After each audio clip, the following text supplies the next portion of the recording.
बच्चों आज हम पढ़ेंगे Gauss's theorem. But Gauss's theorem पढ़ने से पहले हम कुछ छोटे टॉपिक डिस्कस कर लेते हैं। पहला, एरिया वेक्टर। एरिया वैसे तो स्केलर क्वांटिटी होती है, बट सपोज अगर हम ये एक पोर्शन कंसिडर करें किसी बॉडी का और इसमें एक एलिमेंट्री पोर्शन छोटा सा एरिया ds कंसिडर कर लेते हैं। ये ds वैसे तो एरिया एक स्केलर क्वांटिटी होता है, बट फिजिक्स में इसको वेक्टर कंसिडर करते हैं। अगर हम ds small area of elementary portion को एक यूनिट नॉर्मल 90 डिग्री पर आउटवर्ड जाने वाला एक unit vector n cap draw करें और उससे मल्टीप्लाई कर लेते हैं, तो व्हेन एक scalar quantity is multiplied by a vector quantity तो resultant becomes a vector quantity. ये बन जाता है एरिया वेक्टर और इसकी direction always unit normal away from the body होती है। यहां पर एरिया वेक्टर जो डिफाइन है, it is an area of any elementary portion in a plane whose direction is given by normal to plane in outward direction। Means ये कि जो area vector consider करते हैं हम, वो उसकी direction unit normal outward away from the body consider करते हैं एरिया वेक्टर। नेक्स्ट टॉपिक बच्चों, इलेक्ट्रिक फ्लक्स। इलेक्ट्रिक फ्लक्स, अगर हम ये इलेक्ट्रिक फील्ड लाइंस कंसिडर करते हैं, इलेक्ट्रिक फील्ड लाइंस आपको मालूम है positive charge to negative charge ये ट्रेवल करती हैं, तो there must be some positive charge और इधर नेगेटिव चार्ज। अगर हम इस फील्ड में एक एलिमेंट्री कोई पोर्शन, कोई एरिया प्लेन ड्रॉ करें, ये एरिया है, तो पर यूनिट एरिया से मींस 1 मीटर स्क्वायर एरिया से जो number of electric field lines pass होती है नॉर्मली, अगर ये n कैप यूनिट नॉर्मल की डायरेक्शन हो, तो जितनी भी लाइंस 1 मीटर स्क्वायर से पास होती है वही होता है electric flux. The number of electric lines passing through per unit area normally is called electric flux. तो सपोज इसका एरिया ds है, तो flux d phi E multiplied by ds, E into ds, ये टोटल फ्लक्स हो जाएगा, means total number of lines passing through this area normally. In case ये object और electric field में से किसी भी एक को हम टिल्ट कर दें, तो जो केस होगा, सपोज ये ऐसे एरिया आता है, इलेक्ट्रिक फील्ड की डायरेक्शन सेम है, बट नाउ जो नॉर्मल टू द प्लेन है, सपोज वो ऐसे जाता है n कैप, और यहां पर जो एंगल आता है थीटा। कोई भी एक अगर आप टिल्ट कर देते हैं, आइदर इलेक्ट्रिक फील्ड और दिस एरिया, तो इनके बीच का एंगल अगर थीटा होता है, तो इस यूनिट नॉर्मल का प्रोजेक्शन आप अगर इस डायरेक्शन में देखेंगे, तो n कैप जो कि n ds एरिया वेक्टर है, इसका प्रोजेक्शन इस डायरेक्शन में होगा ds cos थीटा। तो now flux d phi is equal to the product of E into ds के प्लेस में हम क्या यूज करेंगे, ds cos थीटा। मींस ये कितनी नंबर ऑफ लाइंस पास होंगे इस एरिया से, ये डिपेंड करेगा कि इनका ओरिएंटेशन क्या है, इनके बीच का एंगल क्या है। इस केस में मैक्सिमम होगा, इस केस में कम होगा। तो ये जो आपके पास वैल्यू आई E ds cos थीटा, इसको आप लिख सकते हैं E dot ds E ds cos theta, theta is the angle between electric field E and area vector ds। अगर हम इन छोटे छोटे पोर्शंस को ऐड कर दें तो जो टोटल फ्लक्स फाई होगा, अगर आप इसका इंटीग्रेट कर दें तो ये होगा integration of E dot ds for a close surface. Means ये जो सरफेस है ये क्लोज होनी चाहिए, एक कंप्लीट सरफेस। तो ये है flux phi E dot ds। इसकी जो फिजिकल डेफिनेशन है वो है electric flux is the surface integration of electric field over a close surface is called electric flux. अगर आप इसकी यूनिट देखेंगे तो इलेक्ट्रिक फील्ड की इंटेंसिटी की यूनिट होती है न्यूटन, कूलम के R-1, एरिया की मीटर स्क्वायर। तो इसकी ऐसा यूनिट हम लिखते हैं newton metre square coulomb power -1। Since it is a dot product, it means scalar product, तो फ्लक्स एक स्केलर क्वांटिटी है। In case the angle between E और ds if theta is equal to 0 degree, तो flux आपके पास होगा maximum E ds cos 0 is maximum is equal to 1। तो flux हो जाएगा maximum, means maximum line pass होंगी, जैसा कि इस केस में आप देख सकते हैं। If theta is equal to 90 degree, तो E ds cos theta cos 90 is equal to 0, तो फ्लक्स 0 हो जाएगा। और if theta is equal to 180 degree, तो E ds cos theta cos 180 का वैल्यू होता है -1 एंड फ्लक्स बिकम्स नेगेटिव। अब बच्चों गॉसेस थ्योरम पढ़ते हैं। Gauss's theorem, according to this theorem,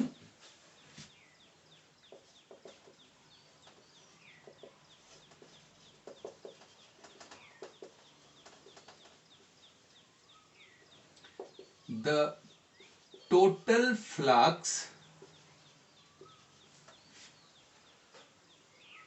through a closed surface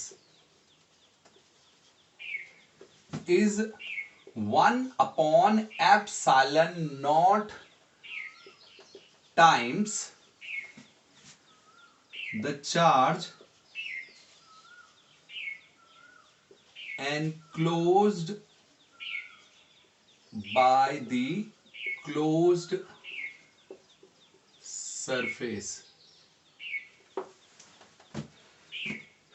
तो गॉसेस थ्योरम में बच्चों क्या होता है कि आपके पास एक क्लोज्ड सरफेस होनी चाहिए और उससे जो टोटल फ्लक्स होता है फाई, वो 1 upon epsilon not times of that charge होता है, चार्ज एनक्लोज्ड बाय ए क्लोज सरफेस। एक क्लोज सरफेस के इनसाइड जो चारों तरफ से घिरा हुआ चार्ज होता है इसको।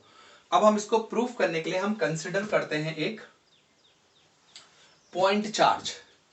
Suppose at O a point charge Q is placed, taking O as center, हम एक spherical closed surface ड्रॉ करते हैं। ये हमने एक closed surface spherical ड्रॉ की, इसको हम यहां पर बोलते हैं गॉसियन सरफेस। कोई भी क्लोज सरफेस जिसके इनसाइड सम चार्ज हो, तो ये एनी हाइपोथेटिकल इमेजिनरी और रियल सरफेस क्लोज सरफेस, इसको हम गॉसियन सरफेस कहते हैं। ये चार्ज पॉजिटिव Q है, तो electric field lines positive charge से रेडियली निकलती हैं, तो हमने इसकी डायरेक्शन ड्रॉ कर दी रेडियली, रेडियस की डायरेक्शन में आउटवर्ड हमने इलेक्ट्रिक फील्ड लाइंस ड्रॉ करी। और इसमें अगर हम एक छोटा सा elementary portion of area ds consider कर लें, तो एरिया वेक्टर की डायरेक्शन इस पे नॉर्मल होती है 90 डिग्री पर अवे फ्रॉम द बॉडी, ये एरिया वेक्टर की डायरेक्शन है। अब अगर हम by the definition of electric flux देखें, तो इलेक्ट्रिक फ्लक्स की जो फिजिकल डेफिनेशन है, phi is equal to surface integration of electric field over a close surface is called electric flux. Phi is equal to close integration of E dot ds, अगर हम A dot B formula apply कर दें तो A ds and cos theta and in this particular case ये area vector N cap की direction है और ये इलेक्ट्रिक फील्ड की है, दोनों आपस में पैरेलल है, तो एंगल हो जाएगा 0। Phi is equal to close integration of E d s cos 0 becomes 1।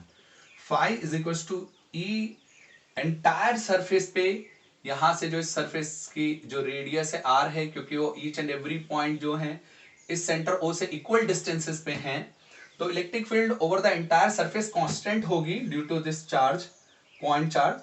तो कांस्टेंट को आपने बाहर लिखा E close integration of ds। अब electric field due to a point charge के लिए अगर हम फॉर्मूला अप्लाई करते हैं तो ये आता है phi is equal to electric field intensity due to a single charge is 1/4 pi epsilon not q upon r square. Electric field intensity due to this single charge at this point, and integration of ds is s, और ये जो s बन जाएगा, आप अगर छोटे छोटे parts का इंटीग्रेट करेंगे, कंबाइन करेंगे, तो ये surface area, outer surface area of sphere बनेगा, which is equal to 4 pi r square. 4 pi से 4 पाई कैंसिल, आर स्क्वायर से आर स्क्वायर कैंसिल, तो flux is equal to 1/ε0 into q. तो जो फ्लक्स है इस पूरी क्लोज्ड सरफेस से वो 1/ε0 टाइम्स इस क्लोज सरफेस के इनसाइड जो भी टोटल चार्ज होता है वो क्यू आता है। सपोज यहां पर बहुत सारे इंडिविजुअल चार्जेस हैं Q1 Q2 Q3, तो जो टोटल फ्लक्स होगा 1/ε0 और ये Q समिशन Q होगा, ऑल द इंडिविजुअल और डिस्क्रीट चार्जेस अगर यहां हैं तो उन सबका सम होगा। अब बच्चों हम गॉस थ्योरम पढ़ेंगे ड्यू टू इरेगुलर सरफेस के लिए। उससे पहले हम 2-3 टॉपिक डिस्कस कर लेते हैं। Plane angle. प्लेन एंगल आप लोग जानते हैं कि अगर कोई सर्कल है और ये एक सेंटर है, तो सेंटर से एक पॉइंट आपने आर्क पे ए कंसिडर करा और बी, अगर आप ए से सेंटर ओ को ज्वाइन करते हैं बी से, और ये जो ए टू बी जो एंगल फॉर्म होता है theta, arc length suppose L है और radius of this circle is R, तो एंगल थीटा का, प्लेन एंगल थीटा का आपके पास फॉर्मूला होता है angle is equal to arc length upon radius, and arc length is L upon radius are.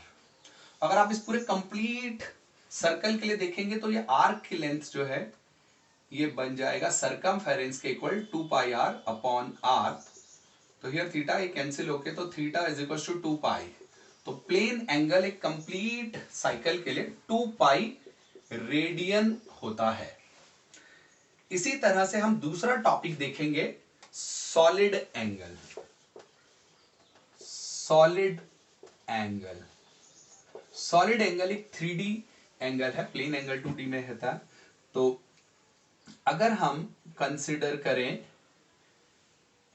एक पॉइंट O और यहां पर कोई सरफेस, तो सपोज ये सरफेस एक ऐसा कोन ड्रॉ करती है, तो ये जो सर्कल का ये जो एरिया है ये एंगल कितना सब्सटेंड करता है, ये कोन की फॉर्म में ये जो एंगल होता है, ये इसकी लेटरल सरफेस और ये टॉप एरिया, इस पे जो एंगल यहां पर रिप्रेजेंट करता है 3D एंगल, इसको हम बोलते हैं सॉलिड एंगल। और अगर हम यहां से एक रेडियस वेक्टर ड्रॉ करें और ये इसकी सरफेस पे नॉर्मल हो, तो ये जो सॉलिड एंगल होता है it is represented by omega. तो d omega very small angle is equal to ये छोटे से एलिमेंट्री पोर्शन का area ds over radius r square होता है। लेकिन इन केस यहां पर रेडियस वेक्टर और यूनिट नॉर्मल, ये यूनिट नॉर्मल है जो कि एरिया वेक्टर के डायरेक्शन है, और ये रेडियस वेक्टर भी इसी डायरेक्शन में है। अगर ये सेम हो तो आप ऐसे अप्लाई करेंगे, इन केस यहां पर ये थोड़ा सा टिल्टेड है, जो वैल्यू है ये जो एंगल बना रहा है सेंटर पे, इन केस ये O पॉइंट हो और एरिया वेक्टर कुछ टिल्टेड हो, तो आपका रेडियस वेक्टर तो अलोंग दिस डायरेक्शन ही मूव करेगा R, बट आपका यूनिट नॉर्मल, अगर आप यहाँ पे एक नॉर्मल सरफेस 90 डिग्री की लाइन ड्रॉ करें, unit normal away from the body N cap, तो रेडियस वेक्टर एंड नॉर्मल के बीच में एंगल थीटा अगर हो जाए तो आपके पास ये डी ओमेगा सॉलिड एंगल जो ये सबस्टेंड कर रहा है इस पॉइंट ओ पर, इसको हम अपेक्स बोलते हैं इस पॉइंट को, तो डी ओमेगा की वैल्यू हो जाएगी आपके पास d s cos theta, angle between ये normal and radius vector, upon r square. और फॉर अ कंप्लीट साइकिल, अगर आप ये पूरे कंप्लीट 3D स्फीयर के लिए, 3D सरफेस के लिए कंसीडर करते हैं और इसका इंटीग्रेशन करते हैं, तो ये value d omega is equal to, जो ओमेगा आएगा आपका ये ऊपर ds एरिया बन जाता है 4 पाई आर स्क्वायर, ये स्फीयर बन गया, अपॉन आर स्क्वायर, ये कैंसिल आउट हो जाएगा। तो फॉर अ क्लोज सरफेस, जो ये पूरी कंप्लीट 3D सरफेस के लिए सॉलिड एंगल की वैल्यू क्लोज सरफेस के लिए अगर आप बोलें तो d omega for a close surface ये 4 पाई होती है और इसकी यूनिट होती है स्टेरेडियन। तो आपके पूरे एक कंप्लीट सरफेस के लिए जो सॉलिड एंगल होती है उसकी वैल्यू 4 पाई होती है और जो प्लेन एंगल होता है उसकी वैल्यू 2 पाई रेडियन होती है। बच्चों, अब हम गॉसेस थ्योरम प्रूफ करेंगे इर्रेगुलर सरफेस के लिए। सपोज ये एक इर्रेगुलर सरफेस है और एक पॉइंट O पर चार्ज प्लस क्यू प्लेस्ड है। आपने यहां पर एक small elementary portion area ds consider करा और जो यहां पर एंगल सबस्टेंड करता है, ये एंगल सबस्टेंड करता है D omega solid angle.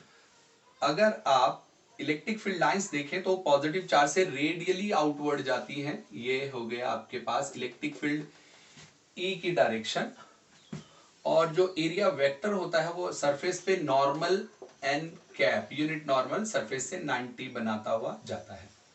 Suppose in दोनों के बीच में एंगल थीटा है, ये इलेक्ट्रिक फील्ड रेडियली आउटवर्ड थी, ये थीटा है, तो according to Gauss theorem phi is equal to 1 upon epsilon not times total charge enclose by the close surface. तो ये क्लोज सरफेस के इनसाइड टोटल चार्ज क्यू है, ये हमको प्रूफ करना है Gauss's theorem for irregular surfaces. तो now by the definition of electric flux, electric flux की डेफिनेशन है phi is equal to E dot ds for a closed surface. Surface integration of electric field for a closed surface is called electric flux phi. Phi is equals to close integration E dot ds का अगर हम formula use करें A dot b में, तो A b cos theta means E ds cos theta, and here the angle between E and ds is theta.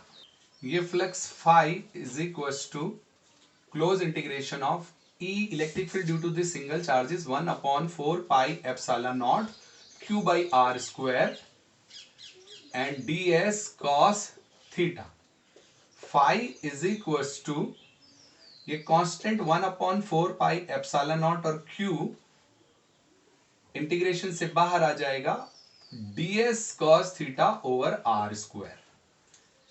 Phi is equals to 1 upon 4 pi epsilon naught q, और ये ds cos theta by r square is the value of this solid angle d omega, और d omega for a closed surface जो आपने अभी अभी देखा था, ये वैल्यू होती है 4 पाई, सॉलिड एंगल की क्लोज सरफेस के लिए value 4 pi, 4 pi and 4 pi cancel out, phi is equal to 1 upon epsilon not into q. जो टोटल फ्लक्स है through this surface 1 upon epsilon not times q होता है। Means कोई भी close surface हो, किसी भी शेप की हो, तो जो टोटल फ्लक्स होता है 1 upon epsilon not times charge enclose by the surface होता है।